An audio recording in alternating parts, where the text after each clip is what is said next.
Cradling the valley are lofty chains of mountains to the east, to the north, and to the west. For longer than written history has recorded the deeds of men, these mountains have loomed in silence over life in the valley below. When did men first settle here? When did they learn to till the soil? When did they first build temples in honor of their gods? When did they first entomb their dead in sepulchres of stone? These things no one knows with certainty. But this we know, that Chengdu, royal city, has sheltered its people for centuries, people who in time of peace have pursued their placid ways close to the friendly earth, people who have remained always, though dynasties rose and fell, people with an anchorage in the land. For centuries, the flow of seasons and the tides of growth have lent a mellowed rhythm to their days. Theirs is a life rooted in a proud and ancient heritage, a life rooted in the soil of the ever-enduring earth. For unnumbered generations, farmers have plowed the fertile soil. After the harvest, the plow, and after the plow, the planting. This has been the cycle endlessly repeated. Through the ages, waters from the mountains have been fed to the fields of the valley, for here, irrigation is one of the ancient arts. Through untold years, the water has been led from nature's streams through man-made channels out to the planted fields. For centuries, the muscles of men have raised the water as needed for crops that have never failed.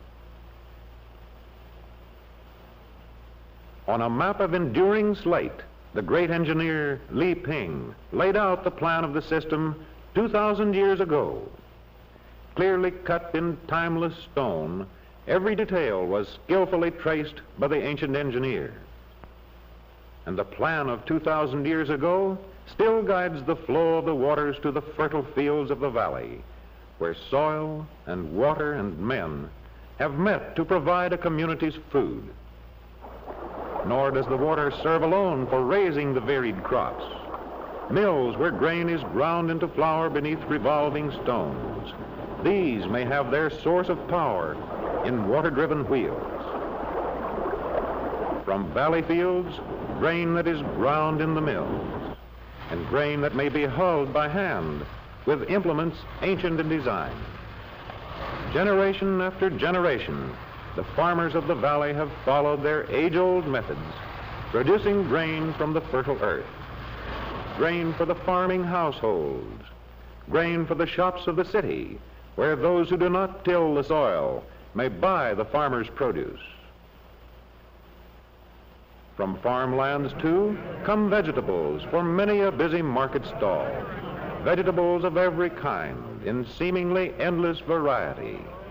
Food from the soil for the people of the valley, food that the earth has yielded through the years.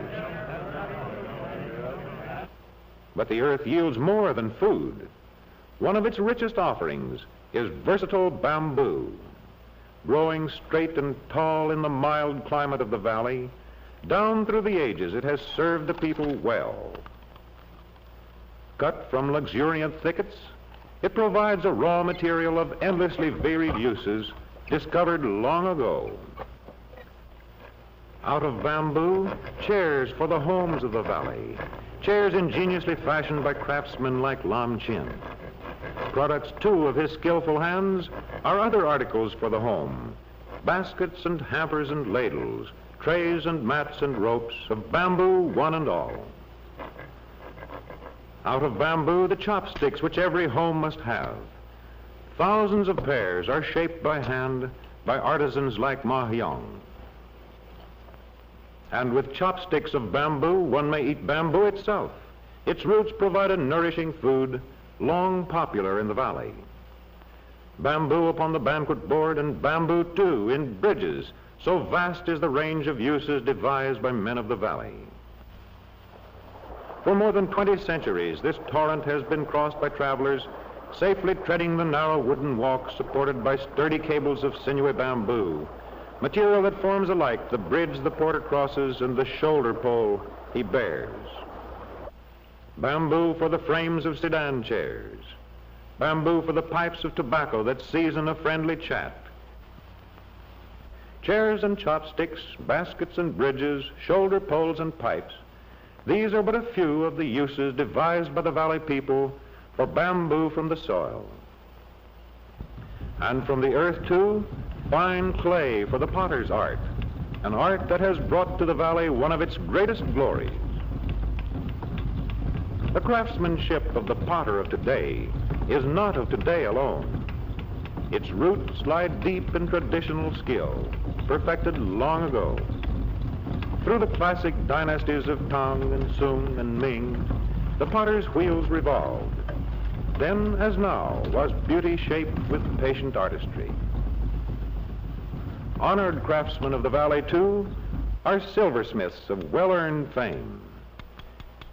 Taking their place beside fellow artists working in wood and clay, these silver craftsmen work in metal refined from native ores. Whether incising with rarest skill their intricate designs, or deftly fusing with sureness of touch delicate part to delicate part, theirs is a concentration born of a pride in their art, an art pursued through the ages. Yet older still is another art, the manufacture of silk. Silk secured from the filmy strands of delicate cocoons.